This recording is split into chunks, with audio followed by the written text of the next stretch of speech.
Have you ever wanted something for months, maybe even years, but every time you come closer to actually doing it, you start thinking, planning, and researching more?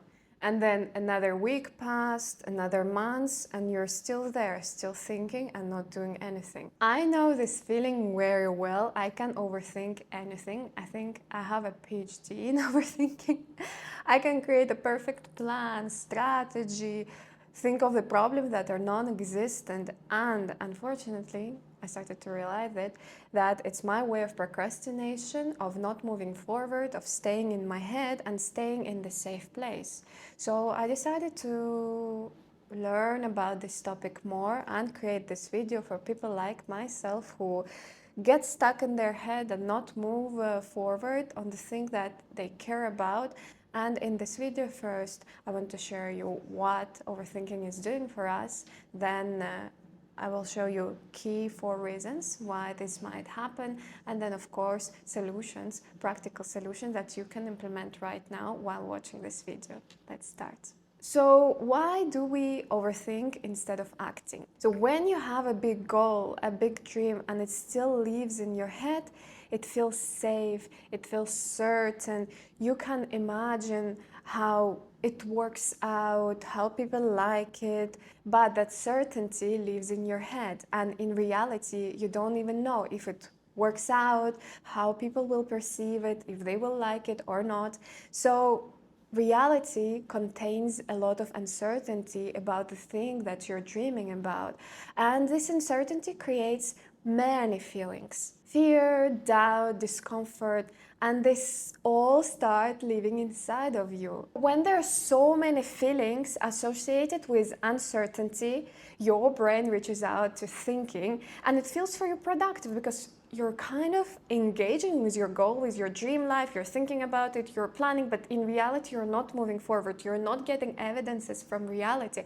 So what's happening is that you're getting stuck in this never-ending loop where it's uncertain what will happen. You start thinking more, you get short-term relief, you don't get more evidence from the real world, uncertainty stays there, you get these feelings again, you start to think more, you get a short-term relief, you don't get more evidence, and it's like never ending. The only way to exit this loop is to act. But I understand that acting might feel very scary and come with other unpleasant feelings, and I want to show which small steps you can take today so it feels bearable and you're moving forward, because I'm struggling from this problem myself. Let's go into the second part where we will understand what are the reasons why we overthink and what might be the solutions for this.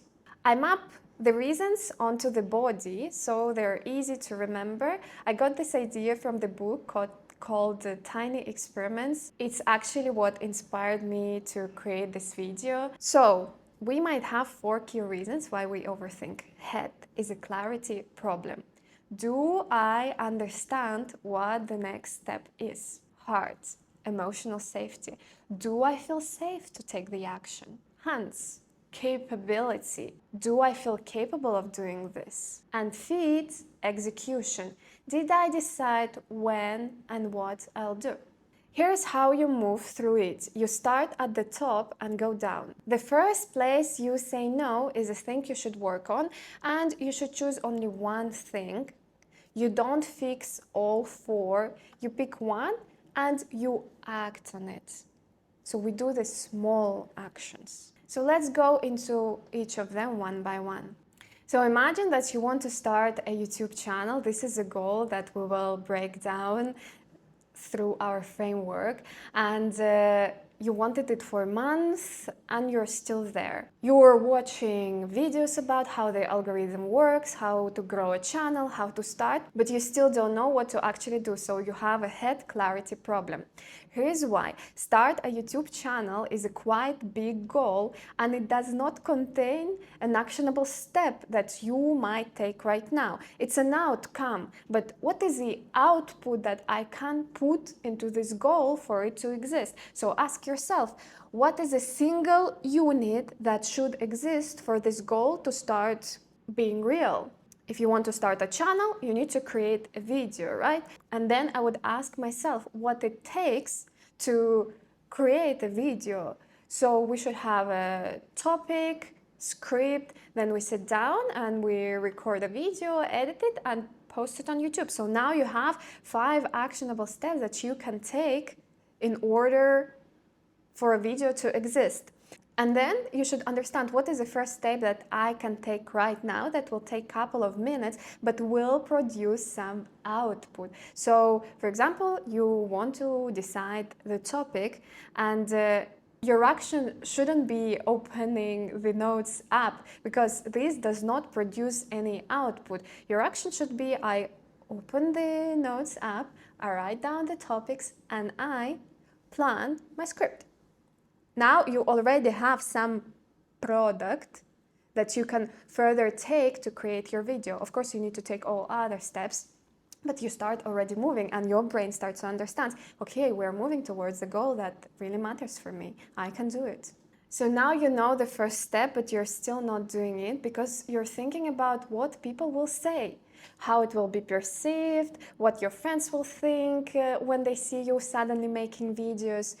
So here is a hard problem. You're not feeling safe of taking that first step, but more information won't help you. You already know what to do. So 2 things that might help you to get started is to make the first step small enough so the feelings are bearable. For example, you already wrote down the topic and you prepared the script. Now is about making a video and you feel shy in front of the camera. So you record, I don't know, 2 minutes of that video and you're not checking it. So it becomes more bearable for you to handle this step.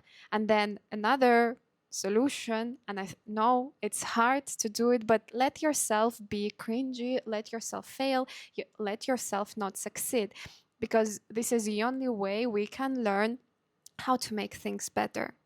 So now, for example, you know what to do.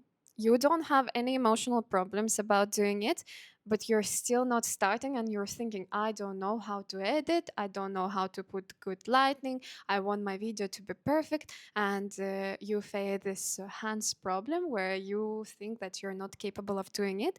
So for this, you just need to understand what are the skills that you need to acquire for this video to become better. But here's the problem. It's so easy to fall into overthinking in the form of learning, because it feels productive because I'm learning new skills, I'm developing myself. But remember, whenever you're learning something, you learn a small piece and you apply it into reality. For example, you don't know how to edit. You watch only one video on how to edit and you edit your video based on what they said in there and you post it. You don't study editing for a week. You take one skill that you learned, you apply it in reality, and then for the next video you will improve it. You watch another one video and you will apply it in reality. So by this, your skills will not be just stuck in your head. You'll also apply them in reality and you will see what you actually need. And now we come to the last part, is when you know what to film, you feel okay about it, you know you can do it, and it's been 3 weeks. You still did not put that camera and you did not record yourself. It's because this action does not exist in your week. It's nothing wrong with you. You just did not plan it accordingly. You did not tell yourself on Sunday morning after I drink my morning coffee, I will sit down and record that video and post it with no questions. Just schedule this task in your calendar and execute it. Do not procrastinate on it. And also, what can help you to actually execute this action is to prepare yourself the night before. You put your, I don't know, tripod, uh, you prepare your setup, and you prepare your clothes that you will wear. Everything is there just waiting for you, and you just need to put it on, sit down, and record. So then there is no way you can run away from this action. So these are four reasons why you might overthink and four potential solutions that can help you to move forward. But there is one problem with this framework, and that's why I don't want to just hand you these questions and solutions. So when you're deep in your head and you overthink too much, you cannot answer these questions honestly because your feelings get mixed into your thoughts. Fear will tell you that it's a skill problem and you need to learn more. Avoidance will tell you it's a clarity problem and you need to think more. So, in this state of mind, it will be very hard for you to answer these questions honestly and understand what really makes you stuck in your head. What I like to do first before asking myself these questions is to come down into my body. And here I practice yoga because it helps me to breathe through, pay attention into my body, and then just ground myself in this moment and place. And then after the practice, I just feel this clear space in my head where I can ask myself honestly what's bothering me. And then I will get an honest reply, which I can action on. So if you've been struggling with this problem a lot, now you have the framework. And what I would suggest to do is just to take 10 minutes for yourself where you sit down, you breathe, and you pay attention into your body. I also have some classes on my channel. You can try them. That's how I exactly created my 100-day yoga challenge because I was facing this problem of overthinking in content creation. I'm new to this field and I feel quite scared of putting out the videos. I'm also not a native speaker, so I feel shy sometimes. And I decided just to do it for 100 days, commit to do a live classes and stream on my YouTube. It's like my own experiment of acting instead of overthinking. And that gave me a lot of evidence that I can actually act on things that matter for me. So just write down one thing that you're avoiding, go down into your body and ask yourself these honest questions and just do a small step right now. And remember, you don't need to move your whole life forward today. You just need to take one small step that might change everything. Thank you for watching this video. I hope you enjoyed it and this was helpful.